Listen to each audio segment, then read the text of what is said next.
வணக்கம். பிபிஐஎஸ் ஃபேமிலிக்கு உங்களை அன்போடு வரவேற்கிறேன். இன்னைக்கு என்ன நம்ம செய்ய போகிறோம்னா, சுரக்காய் அறுத்து குழம்பு வச்சுட்டு இந்த பீஸ் எடுத்து வச்சுருந்தேன். இப்போ இது பட்டையை சீச்சிட்டு நம்ம குட்டி குட்டி பீஸாக அறுத்து போட்டு தோசை தான் ஊற்ற போகிறோம். இதை மிக்சியில் நல்லா அரைச்சிக்கிறோம். சுரக்காய் அறுத்து அரைச்சிக்கிறோம். அரைச்சிக்கிட்டு பாருங்கள், நான் ஊற வச்சுருக்கேன். என்ன நான் ஊற வச்சுருக்கேன்னா, கடலப்பருப்பு, அரிசி, உளுந்தம்பருப்பு போட்டிருக்கேன். அதோட காரமாக இருந்தால் கொஞ்சம் நல்லா இருக்கும்ல, அதுக்காக வரமிளகாயும் சேர்த்து அதிலேயே ஊற வச்சுட்டேன். இப்போ மிக்சி ஜாரில் போட்டு நம்ம அரைச்சிக்கிறோம். இப்போ பாருங்கள், மிளகாய் நல்லா ஊறிடுச்சு, நல்லா அரைக்கணும். அதுக்கப்புறம் பார்த்தீங்கன்னா கொஞ்சோண்டு ஜீரகம், சின்ன ஜீரகம், நல்லா ஒரு செரிமானத்துக்கு நல்லது, அதுக்காக சின்ன ஜீரகம் கொஞ்சம். இப்போ இந்த அரிசியில் தண்ணியை நல்லா ஒட்ட வடிகட்டிட்டு போட்டுக்கணும். நல்லா பருப்பெல்லாம் போட்டுருக்கோம், மாசமாக 5-6 நல்லா இருக்கும் டேஸ்ட்டாக. நம்ம வீட்டிலே செஞ்சு சாப்பிட்றது ஒரு தனி மகிழ்ச்சி தானே. இப்போ சுரக்காயை நம்ம அரைக்கிறோம்.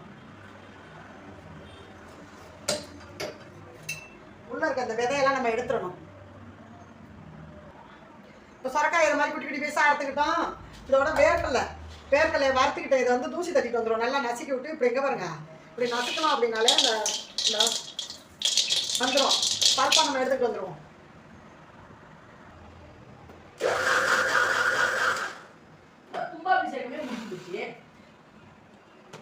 இந்த மாதிரி பக்குவமாக அரைச்சிக்கிறோம்னா வேற ஒரு பாத்திரத்தில் மாற்றிக்கிறோம். சூப்பராக இருக்கும் தோசை சுடும்போது. இப்போ இந்த ஜாரை கழுவ வேண்டாம், இதுலேயே நம்ம வந்து சுரக்காய் எடுத்து போட்டுக்கிறோம்.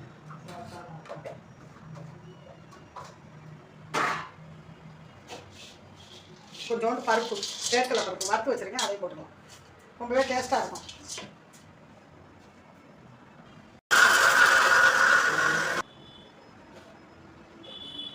இப்போ இது மாதிரி அரைச்சிக்கிட்டோம். அந்த மாவோடையே சேர்த்துக்கிடுவோம். வேர்க்கடலை பருப்பு, சுரக்காய் போட்டு அரைச்சிக்கிட்டோம்.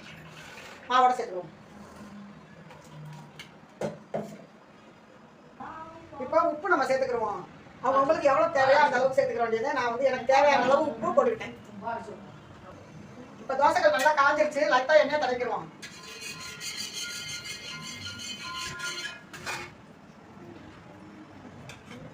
சுரக்காய் தோசை சூப்பராக, நம்மளுக்கு ஹெல்த்தியானது கூட, குழந்தைங்களும் விரும்பி சாப்பிடுவாங்க.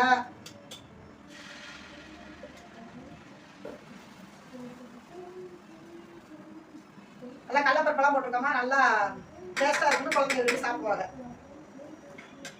வேகட்டும்.